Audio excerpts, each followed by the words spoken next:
Bonjour, je souhaiterais vous présenter le livre de O'Leary et Linda Woodhead, A Sociology of Religious Emotion, un livre publié aux éditions d'Oxford en 2010. Pour cela, je suivrai tout au long de mon exposé l'argumentation des auteurs en illustrant leurs propos par des exemples précis, et je finirai en faisant quelques remarques critiques sur l'ouvrage. Mais tout d'abord, une rapide présentation des auteurs. Linda Woodhead, née en 1964, est professeure en sociologie des religions à l'université de Lancaster. Elle est connue pour ses études sur les mutations des religions en Europe depuis les années 80. O'Leary est lui également professeur en sociologie des religions à l'université d'Agder, en Norvège. L'auteur a consacré une partie importante de ses travaux à la méthodologie des sciences sociales et à la religion dans les sociétés sécularisées. L'ouvrage de ces deux auteurs représente un apport inestimable à l'étude des émotions, objet qui a longtemps été considéré en sociologie, et notamment par Max Weber, comme trop informe et volatile pour être digne d'étude.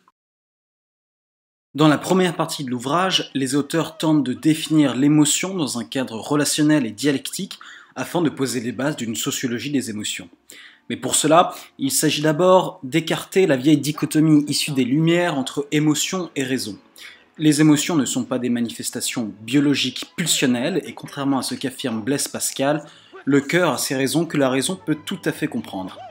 En effet, si les émotions sont des états psychiques, elles sont surtout le produit d'une situation et de relations. En bref, l'émotion est un fait social. Ce constat n'est pas d'une grande nouveauté. Les auteurs mobilisent notamment l'ouvrage fondateur d'Émile Durkheim, Les formes élémentaires de la vie religieuse, publié en 1912. Dans cet ouvrage, Durkheim montrait déjà comment les émotions suscitées par les rites ont une visée fondamentalement sociale, en réactivant le sentiment d'appartenance de chaque individu à la société. Les émotions sont ainsi liées aux relations que les individus entretiennent au sein d'un groupe. On peut l'observer au niveau d'une collectivité religieuse, mais également au niveau d'une société tout entière. Le sociologue Norbert Elias a à cet égard, dans La civilisation des mœurs, étudié les émotions des sociétés européennes du Moyen-Âge. Au fur et à mesure de l'emprise de l'État sur la société, l'aristocratie de cour a appris à discipliner sa vie émotionnelle. La domestication des pulsions et des émotions s'est ensuite transmise de l'aristocratie à l'ensemble de la société.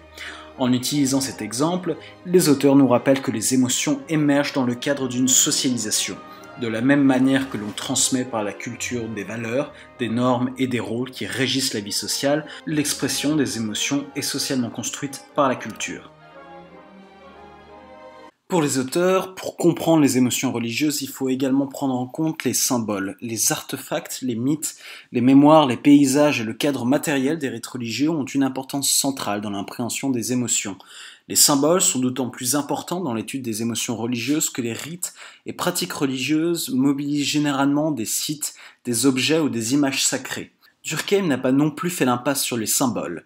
Dans son étude célèbre sur les sociétés totémiques, il montre comment le symbole religieux, dans son cas le totem, parce qu'il sert d'emblème de la société, peut faire converger les émotions individuelles vers un même point lors d'un rite.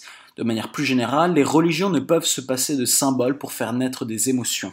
Un autre sociologue, Maurice Holbach, a dans cette perspective montré que la mémoire collective ne peut prendre forme qu'à travers des figures concrètes, que ce soit des êtres, des histoires, des rituels, etc.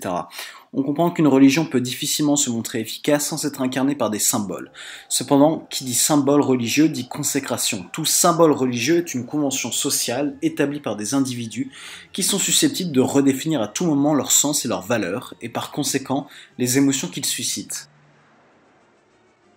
À partir des éléments que nous venons d'énumérer, nous pouvons en venir au concept central du livre, le régime émotionnel.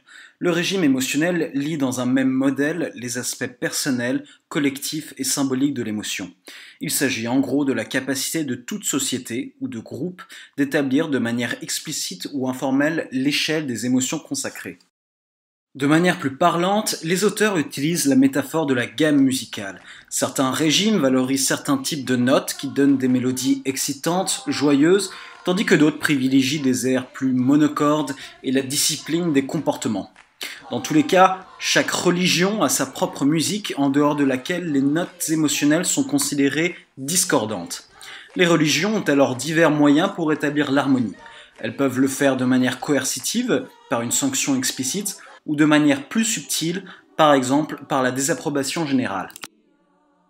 Le régime émotionnel forme ainsi un modèle constitué en trois pôles: agent, communauté et symbole. Ces trois pôles sont liés par des processus croisés. Ce schéma est au centre de l'ouvrage, c'est pourquoi nous consacrerons plus de temps à développer cette partie. Comme nous l'avons vu, par un processus de consécration, la communauté fait d'un objet un symbole religieux légitime qui lie la communauté et contribue à définir son identité. Mais il peut y avoir disjonction entre la vie émotionnelle de la communauté et l'objet sacré. L'objet peut ainsi voir son sens et sa capacité à susciter des émotions réattribuées. Il y a entre l'individu et le symbole les mêmes relations. Par un processus d'objectivation, l'individu exprime des émotions à travers un objet consacré. A l'inverse, l'individu, par un processus de subjectivation, attribue à un objet une émotion considérée comme religieuse. Enfin, individus et communauté sont également liés de manière dialectique. Les auteurs reprennent ici les termes d'internalisation et d'externalisation de Peter Berger et Thomas Luckmann. L'internalisation se réfère à la façon dont la communauté influence la vie émotive individuelle. A l'inverse, l'externalisation définit un processus par lequel les individus ressentent et expriment des émotions. En externalisant leurs émotions, les individus peuvent se coordonner avec les normes émotionnelles promues par la communauté et contribuer à la formation d'un régime émotionnel qui transcende les émotions personnelles. Lorsque les trois pôles sont mutuellement constitutifs, les auteurs parlent de régime émotionnel équilibré. Dans ce cas, chaque pôle renforce l'autre et tout désajustement est rapidement corrigé par des sanctions. Mais dans la plupart des cas, il y a déséquilibre entre les pôles. La communauté peut avoir un contrôle trop contraignant sur les individus ou alors les agents peuvent exprimer de manière autonome leurs émotions et se détacher de la collectivité.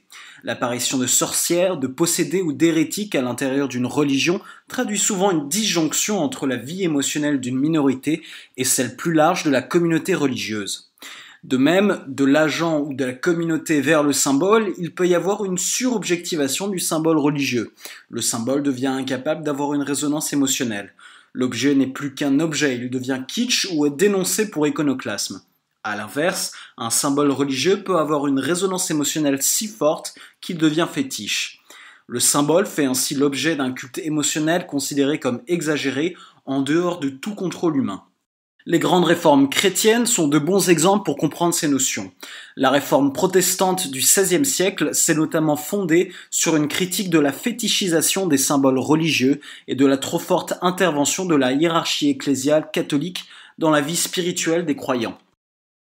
Ce dernier exemple montre bien que les émotions religieuses sont liées à la thématique du pouvoir. C'est ce que nous verrons dans une dernière partie. Dans un régime émotionnel, la consécration d'un objet comme symbole religieux, ou le fait de faire respecter un comportement émotionnel attendu, implique généralement des rapports de pouvoir. On touche là à un aspect central de la sociologie de Max Weber, la religion comme instrument de légitimation d'un ordre social par une élite. Pour autant, un régime émotionnel déséquilibré peut également jouer le rôle de la subversion. Marx accusait la religion de maintenir les dominés dans un état de somnolence.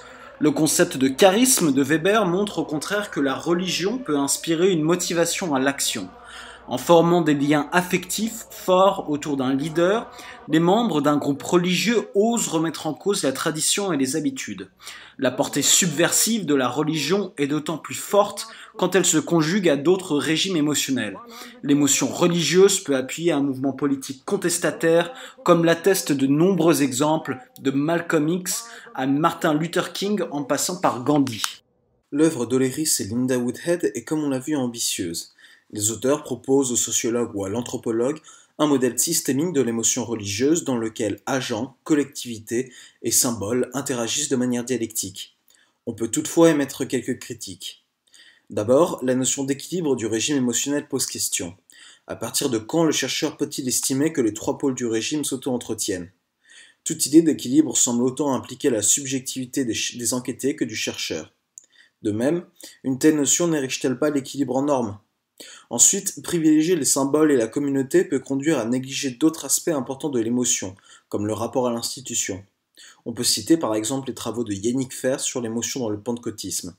La religion permet ici d'établir avec soi, les autres et la divinité une relation directe et transparente, permettant aux croyants d'avoir une meilleure maîtrise de soi et de leur monde. Ce modèle ne permet pas d'appréhender le rôle que peuvent jouer les émotions dans ce cadre.